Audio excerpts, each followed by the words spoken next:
All right, I'm gonna go ahead and get started while we wait for and then everybody else will just kind of roll in as they do. So welcome. My name is Kweku Ngissa, and welcome to today's webinar, where we look at how we can get you money for your all-electric homes. So this is the final in a series that we've been hosting for the past 4 weeks. We've brought together different people and information to help you explore, can heat pump water heaters deliver? What does it take to be battery ready? And is 200 amps enough for electric ready homes? Today, we're going to look at, again, how we can get you incentive money for your all electric homes. So I hope everybody's excited. Since about this time last year, we've been on tour preparing builders and clients by speaking about the 2022 code cycle updates. Over this time, we've refined our message, we've refined our understanding, and through feedback that we've received from the community, we've been able to get a really good grasp on what the building community's concerns and challenges are. This webinar series has been an opportunity for us to disseminate this information as far as possible and to everybody, as best as we can. That said, we are always looking for more information and more feedback. So you should see that in the chat, I've dropped a little poll. This is an anonymous poll, and we're just looking for information about what other topics y'all are interested in learning about. We got a few written on the first question. And then in the second question, this is something new that I'm trying. You'll be able to type in your responses. Every word that you type in is essentially its own little topic, and it'll create just a little map for us to be able to see what people are thinking about and what sorts of things people want to know more information about. So as I'm talking, take a minute, go through, roll over to the chat, and then put your information in the in that poll.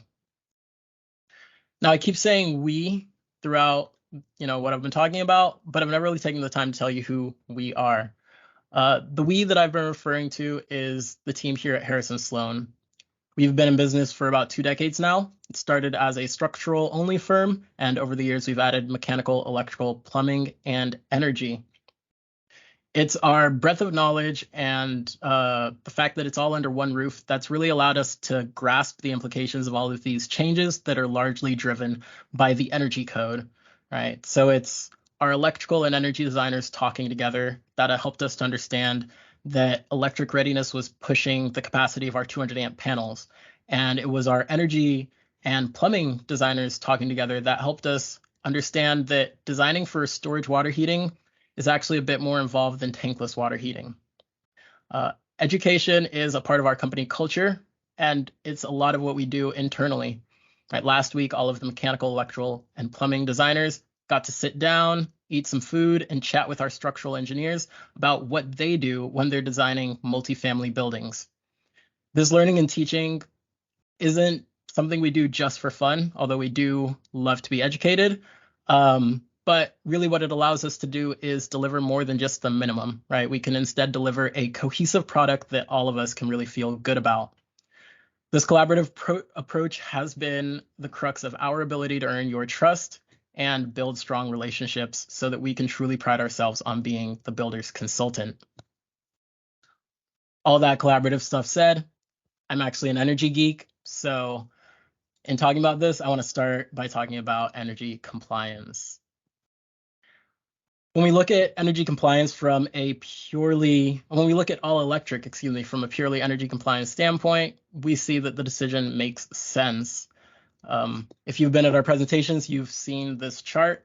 Essentially, this is what we do when we code update. We take a look at a 2019 compliant home and we run it with the 2022 mandates. In this case, red means non-compliant, green means compliant.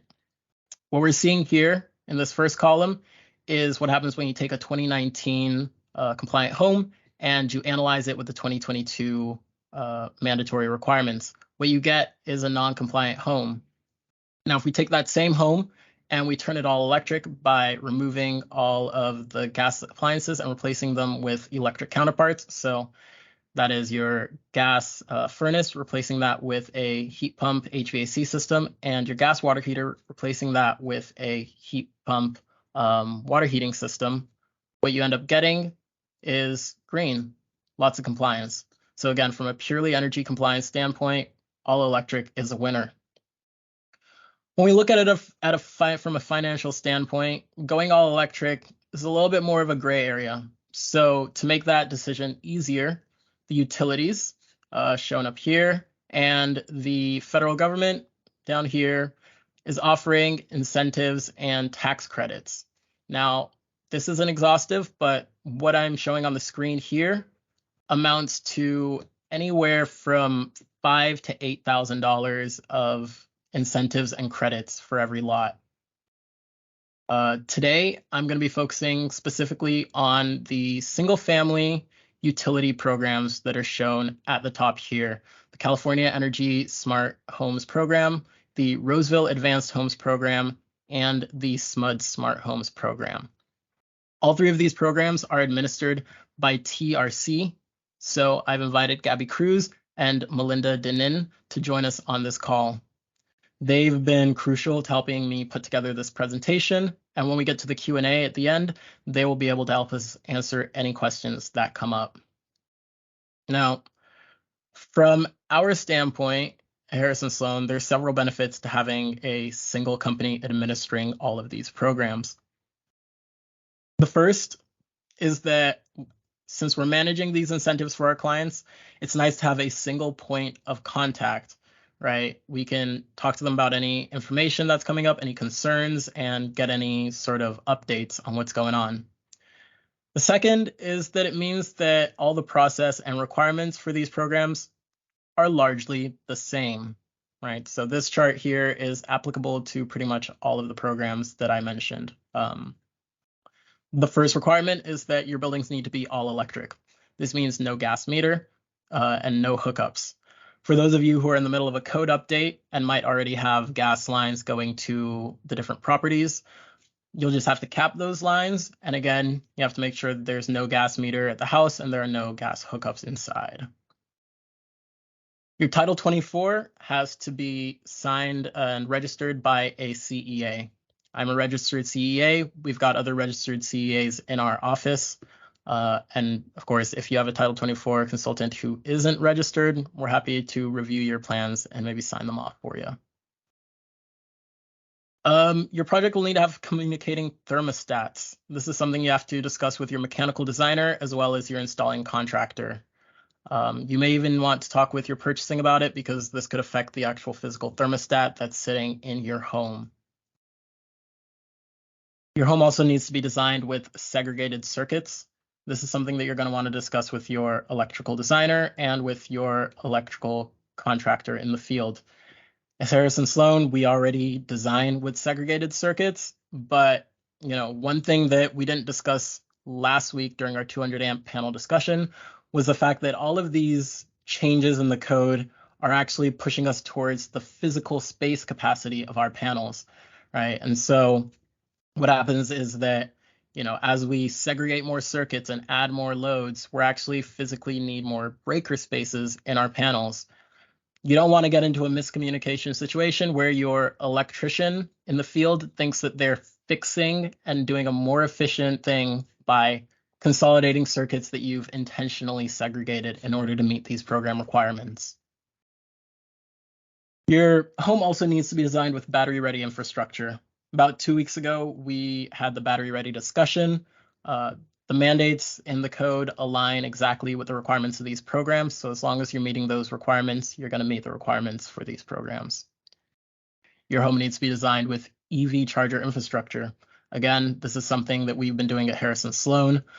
You'll, again, want to make sure that your electrician out in the field knows that they need to meet this requirement, and as such, they're installing the wire that's needed and making sure that there's the space set aside in the breaker. And then lastly, this is a requirement specific to the Energy Smart Homes program. You have to have a thermostatic mixing valve. What a thermostatic mixing valve does is it allows you to keep very hot water in your storage tank, therefore avoiding the chance of creating a situation for a Legionnaires outbreak.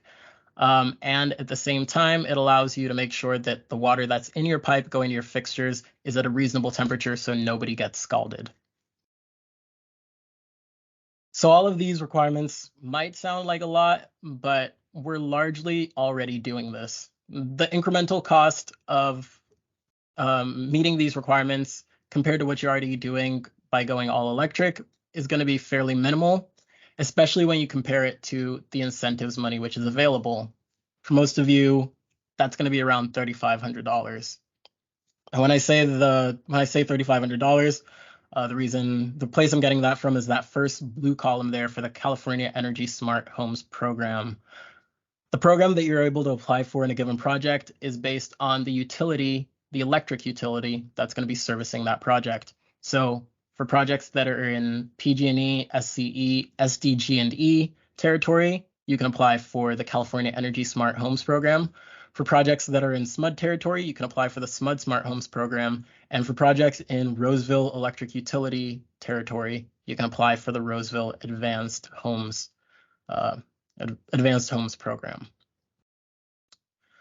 If you're building in SMUD or Roseville territory, there are additional bonuses for installing things such as induction cooktop, level 2 EV charger, and smart thermostat. Additionally, there is some incentive available for multifamily homes and detached ADUs. And while we don't expect any of the other two programs to run out of money, we do expect you to run out of time because incentives amounts are going to decrease every year. They've already published the incentives values that are shown here for 2024. Come 2025, that incentive is going to be even lower. Those of you who are building all electric right now, you're sort of early adopters, right? And the utilities want to make this transition easier for you. By the time we get to the 2025 code cycle, as more and more jurisdictions are making all electric simply the standard, there's going to be less incentive for them to provide these monetary deals or this money to sweeten the deal for us. So again, we're not trying to scare you, but we're trying to help you plan. You can start your application process pretty much as soon as you have your submittal documents ready for the city or whatever jurisdiction you're applying to. In addition to your submittal documents, you're going to need a site plan, a lot list with addresses and plan types, and you're going to have a construction schedule. For those of you who are applying in the Energy Smart program, you're also going to need to have a proof of utility service. Now, if you've already started building a project and you're hoping to get money for it, you can definitely still apply, but don't wait, right? Do it as soon as possible. SMUD requires that you apply to their program before you've installed drywall. And even for the other programs that don't have that same requirement, you're going to want to have time to schedule in. You're going to want to time your schedule to address any sort of design feedback you receive from TRC. The last thing you want to do is start tearing out drywall to make changes.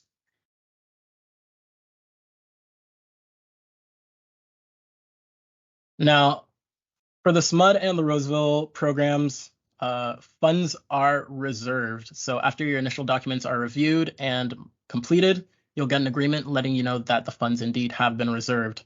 The Energy Smart program doesn't reserve funds, but again, they have plenty of money and don't expect to run out.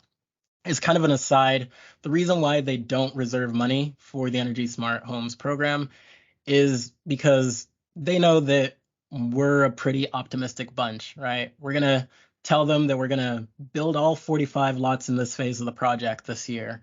And, things will happen, right? There will be things that happen in the market. There will be construction delays. And if at the end of the year, we've only built 25 homes, they're going to give us the money for those 25 homes. But, they also want to have been able to give the rest of that money to somebody else who is down the line. So again, they don't reserve funds, but there's going to be enough. So once your application has been submitted, you kind of continue along your building process as normal. These programs rely on the HERS registry and the documents that are passing through there during the build process, but they also include a quality control component, specifically the SMUD and the Energy Smart Homes program.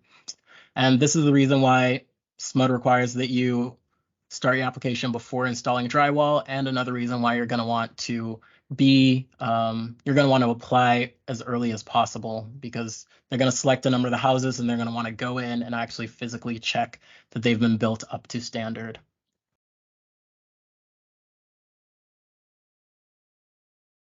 Completion of your project is based on certificate of occupancy. So you need to get your certificate of occupancy completed before the end of the year. After that point, we'll be able to request your incentives request form. And within 60 days of that, pending verification that everything's been completed, your funds will be distributed out to you. You could theoretically do this one lot at a time, but we recommend chunking them, right? Taking chunks of lots, that way there's less paperwork and it's easier for everybody to keep track of it. And that is it. It's not too complicated a process, but it is something that we manage for clients. So if you have questions, you need some assistance getting started, please, please, please reach out to us. We will be very happy to help. So one last thing, I know I've talked specifically here about single family, and that is the focus of the presentation, but TRC does administer other programs that are funded through utilities, other programs that are funded through the state as well. I already touched on the fact that there's money out there for detached ADUs as well as for multifamily buildings. When we look specifically at multifamily buildings, there are additional incentives out there for central heat pump water heating designs, as well as buildings that are affordable housing.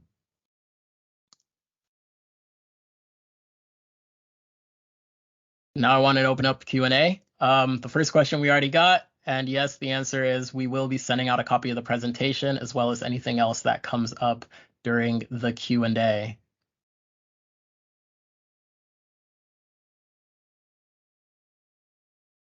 All right, let's see. So I've got a question here from Ben Weisoff. Are there incentives available at other municipal utilities like LID, TID, MID, and AMP? Let me unmute people here. All right, everybody should be able to raise their hand and unmute their microphone as needed now. I'm not aware of those programs at the moment. Gabby, Melinda, do you know about programs with any of the other municipal utilities? Hi, everyone. This is Melinda Denon with TRC. Yes, many of the municipal utility districts have incentive programs. I encourage you to look into them. I know funds come and go, so please check out their website. Terrific. All right, Jeff, yes, we will be sending out a copy of the presentation. Monique asks, where can we find out about the available multifamily programs? I think, yep. Yep, it's Melinda again. So our California Energy Smart Homes program has incentives available, again, for multifamily and single family. I will go ahead and put the link in the chat. All right.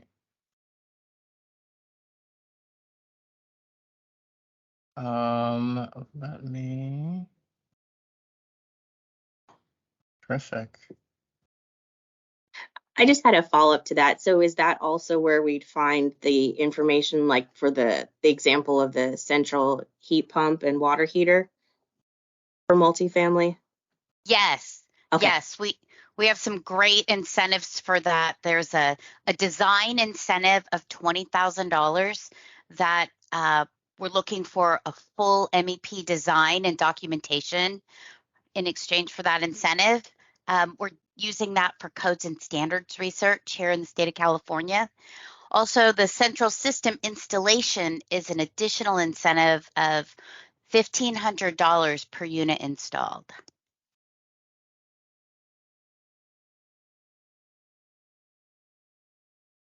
Terrific. All right. Any other questions? Uh, okay, we'll probably be posting the videos. We will send information about that later, once we have that all sorted out. James is asking, how much does this offset the increased costs for meeting all electric compliance approximated? That one, I don't know that I can directly tell you that. It really depends on where you're starting from. I think a lot of people are starting from different places. Does anybody, I think this is a good time for a discussion. If anybody has penciled it out and seen what their numbers look like.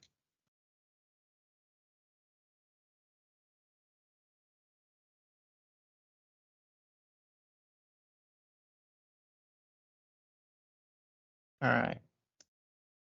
Well, I'll look into that for you, James, and see what kind of money, what kind of price we're seeing. But again, it really depends on where you're starting from. If you're already building with heat pump water heaters, or if you were already using heat pump HVACs, again, that's going to be a little bit of an easier lift.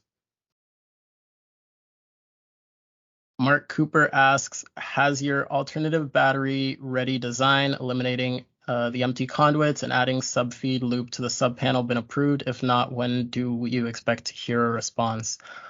We have gotten verbal approval from the CEC, and they are looking to release it in their blueprint addendum at some point in the future. They're moving at the speed of CEC. Hopefully there's nobody from the CEC on the call today. We really appreciate all the efforts that you've been making.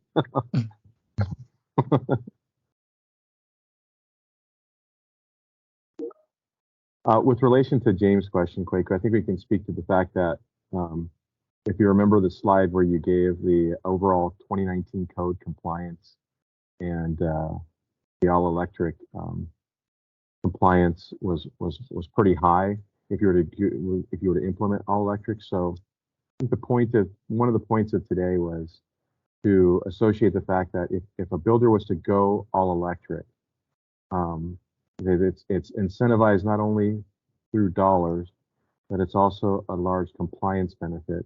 What we hope to do to help kind of counteract some of the increases in cost is that we've got a pretty good margin to start potentially reducing some other measures so that we can kind of reduce some of the costs on the compliance side, and then coupled with some of these incentives, it would seem to us that, I mean, ultimately we're going from likely a tankless to a heat pump water heater. There are some savings there just in terms of venting, adding space, and there's some costs associated to that. But I mean, I would largely, right now, with an educated guess, say that we're not feeling the big brunt when it comes to that area. And then I know we've got people on the call that can probably speak to the differences between a heat pump for heating versus a gas furnace in terms of some of the difference costs. If you can speak to that, and maybe in the chat they could mention that. But again, I don't.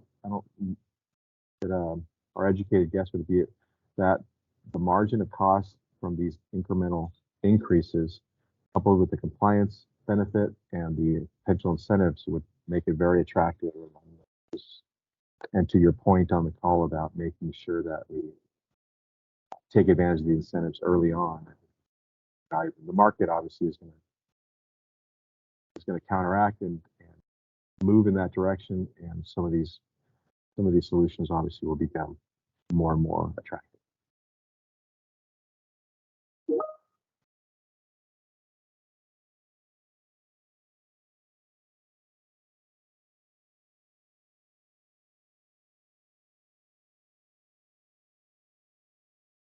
All right. Let's see. Code changes. Yeah. Yeah, Sean's written in here. With the code changes, we are already planning for future electric and at least finding a space for your heat pump water heater. So the added cost comes down to really moving the few appliances to electric and adding some breakers and receptacles overall. That is fair. Right. Well, thank you for coming to this presentation. If there are any more questions, please keep them coming. But just to conclude here, there is money out there.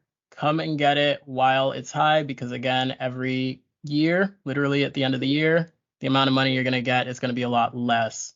There may be some small additional requirements, but for the most part, you just need to make sure your consultants and contractors are all on the same page so you're not missing anything. If you have more questions, feel free to reach out to me. Feel free to reach out to Gabby. We'll be able to help answer any questions that you have. Thank you very much for participating.